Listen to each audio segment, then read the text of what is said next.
नमस्कार, निशानेबाज में आप सभी का स्वागत है। मैं हूं आपके साथ सिमरन मिश्रा। आज हम दिल्ली एनसीआर में आवारा कुत्तों को लेकर सुप्रीम कोर्ट के हालिया फैसले पर विस्तार से चर्चा करेंगे। ये एक ऐसा मुद्दा है जिसने नागरिकों की सुरक्षा और पशु कल्याण के बीच एक बड़ी बहस छेड़ दी है। कोर्ट ने आदेश दिया कि अगले 8 हफ्तों में सभी आवारा कुत्तों को सड़कों से हटाकर शेल्टर होम्स में रखा जाए। इस फैसले का मकसद कुत्तों के काटने और रेबीज होने से होने वाली मौतों को रोकना है। लेकिन क्या यह फैसला वाकई एक स्थायी समाधान है या ये एक नई जटिल समस्या को जन्म दे रहा है? आइए इस पर गहराई से नजर डालते हैं। सुप्रीम कोर्ट ने 11 अगस्त को एक महत्वपूर्ण फैसला सुनाया। इस फैसले के पीछे का मुख्य उद्देश्य बच्चों, महिलाओं और बुजुर्गों की सुरक्षा सुनिश्चित करना है। कोर्ट ने दिल्ली सरकार, एमसीडी और एनडीएमसी को सख्त निर्देश दिए हैं कि वे 8 हफ्तों के भीतर कम से कम 5000 कुत्तों के लिए शेल्टर होम बनाएं और उन्हें सड़कों से हटाकर वहां शिफ्ट करें। कोर्ट ने स्पष्ट किया कि सार्वजनिक सुरक्षा सर्वोपरि है और इस मामले में किसी भी भावनात्मक पहलू को जगह नहीं दी जाएगी। अगर कोई व्यक्ति या संगठन कुत्तों को हटाने की प्रक्रिया में बाधा डालता है तो उसे कोर्ट की अवमानना का सामना करना पड़ेगा। ये फैसला एक सख्त कदम माना जा रहा है, लेकिन इसके पीछे की चुनौतियां और विरोध भी कम नहीं है। इस फैसले के बाद पशु प्रेमी और पशु कल्याण संगठन इसके विरोध में उतर आए हैं। उनका मानना है कि ये फैसला न केवल अव्यावहारिक है बल्कि अमानवीय भी है। इस मुद्दे पर पेट लवर्स एसोसिएशन और पेट इंडिया जैसे संगठनों के प्रतिनिधि अपनी क्या राय रखते हैं, उनके क्या तर्क हैं, आइए जानते हैं। अजय प्रताप सिंह, पेट लवर्स एसोसिएशन जनरल सेक्रेटरी के अनुसार सुप्रीम कोर्ट का ये फैसला लागू करना बेहद मुश्किल है।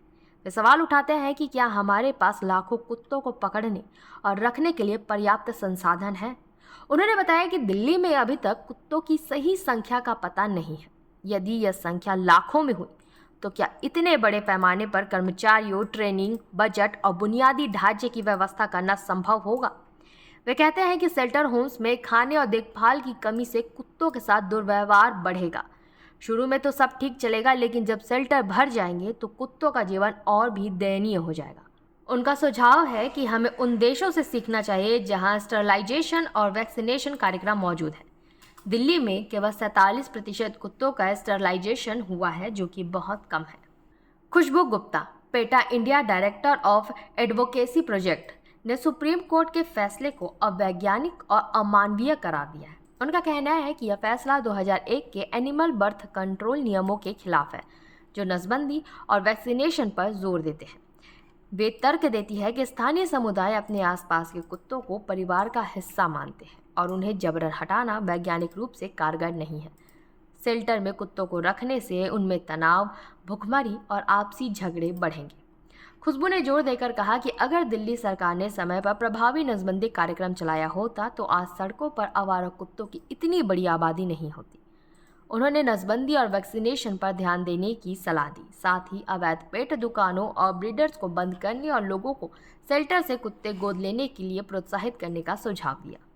ये बहस साफ दर्शाती है कि समस्या का कोई आसान समाधान नहीं है। एक तरफ नागरिकों की सुरक्षा की चिंता है तो दूसरी तरफ पशु कल्याण और अधिकारों का मुद्दा। इस फैसले के बाद कई सवाल उठ खड़े हुए हैं। पहला, संसाधनों की कमी। क्या 8 हफ्तों में 5000 कुत्तों के लिए शेल्टर होम बनाना और उन्हें चलाना संभव है?